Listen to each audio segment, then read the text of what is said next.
In this current day of age, most men wish to have the body of a bodybuilder, and most people consider this ripped, buff man as the model strength. But this wasn't always the case. In fact, bodybuilding is a new phenomenon that rapidly grew over the past few decades and only existed for a little bit over a century. This new change of the male body broke world culture and physical barriers ever since its beginning, both good and bad, but undoubtedly these changes changed the world from its legacy. Today I'll be answering, how did bodybuilding transform the male body and world culture? First, let's go to the beginning, where it all started. In 1886, Eugene Sandel was starting his career as a showman displaying feats of strength. Sandel wasn't fond with the physiques of ancient Greek and Roman sculptures as a kid, muscles bulging and strong, and he determined to have a body such as them. Because of his admiration for these physiques, Sandel managed to acquire bodies such as those sculptures he's seen. In his showman events, people who watched his shows admired more of his bulging muscles than of his displays of strength. Sandel quickly took note of his audience's love of his muscles, and because of it, he developed and performed poses which he showed off with his name muscle display performances, the beginning of bodybuilding. Due to the public's admiration of his physique, Sandel started a new gym and created a new magazine in 1898 to support exercises and diets for people to consider acquiring a body like him, but Sandel planned bigger.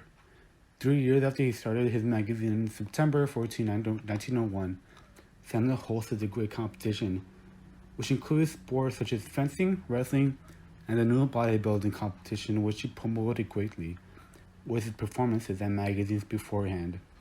The competition was a great success, having over 15,000 people watching the competition. After the great competition, Eugene Sandel opened more gyms across Great Britain, made new gym equipment and dietary products for people to get a body like his. Between the 1900s and 1950s, bodybuilding slowly became more known and popular, and so were the number of guys working out to get stronger and ripper bodies. Eugene Sandel brought the new idea of working out and getting bulging muscles instead of being heavy and strong, but it wasn't until decades later that the popularity of his idea became exponentially widespread. Arnold Schwarzenegger was a popular bodybuilder during the 1960s and 1970s, and most, if not all, would say he is the reason that bodybuilding became extensive.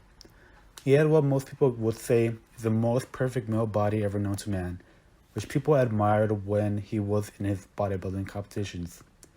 He showed people that he can manage to have his body if you work hard and believe in yourself to get the body that you want. New gyms and magazines started appearing during these decades, which he highly promoted for you to hit the gym and start doing exercises to get a high muscle, low fat body. Magazines gave in the idea to men that women love muscular men. They will become a dominant male, and other intriguing persuasion for men to hit the gym and buy supplementary products to transform their body. During this era and after, bad consequences came about because of bodybuilding. People started acquiring symptoms of muscle dysmorphia, more commonly known as bigorexia, which means that people with bigorexia believe that they are too small and frail. These people could have substantial muscle mass, but they believe they are too weak and need to work out compulsively. Almost every competing bodybuilder has bigorexia, even Arnold Schwarzenegger, who would break into gyms if they were closed one day and work out. He was harsh on himself, as he said once, "When I look in the mirror, I throw up." And I was already so critical of myself, even when I was in top physical shape. I look in the mirror after I won one Mr. Olympia after another and think, how did this pile of S win? I never saw perfection. There was always something lacking. I could always find a million things wrong with myself, and that's what got me back into the gym, because I started out with that mentality. Sadly, with these thoughts, these people wish to get bigger and bigger, even using dangerous substances such as anabolic steroids and synthol. Anabolic steroids are a substance which is synthetically made to give more testosterone, and that is the reason why it was so popular among bodybuilders with bigorexia. Bodybuilders started abusing steroids in the 1950s. Around the same time, the first athletes were caught known to use steroids to get an advantage in the 1956 Olympics. Bodybuilders use anabolic steroids in order to please their bigorexia even though it has many side effects in the entire body. Some include heart disease, high blood pressure, genital atrophy, deterioration, erectile dysfunction, attacks to liver and kidneys, liver cancer, kidney stones, nausea, changes in urinary habits, etc. There is also an increased chance of premature death. A study done in 7.5 years found that people who use anabolic steroids had a 3 times higher risk of death than people who were clean. Synthol use is slightly newer. First introduced in the 1990s by German bodybuilder Chris Clark, synthol was made of a thick oil directly injected into a muscle to increase its size.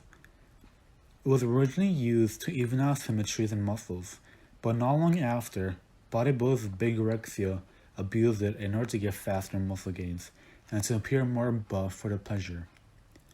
Many problems occur with synthol use, including swelling and pain in muscles, deformation, nerve damage, infections, skin ruptures, complete halt of natural muscle generation, etc. Both anabolic steroids and synthol, major contributors to problems in bodybuilders, are still being used by them simply because of the bigorexia they suffer from. Whether good or bad, bodybuilding influenced the world a lot in terms of the changes of the male body and its culture. Bodybuilding makes us believe a ripped body is powerful and dominant. Bodybuilding can influence bigorexia and cause people to use steroids or synthol. Both things are major changes in our culture, and we can thank bodybuilding for the new thoughts, beliefs, and body culture has given us.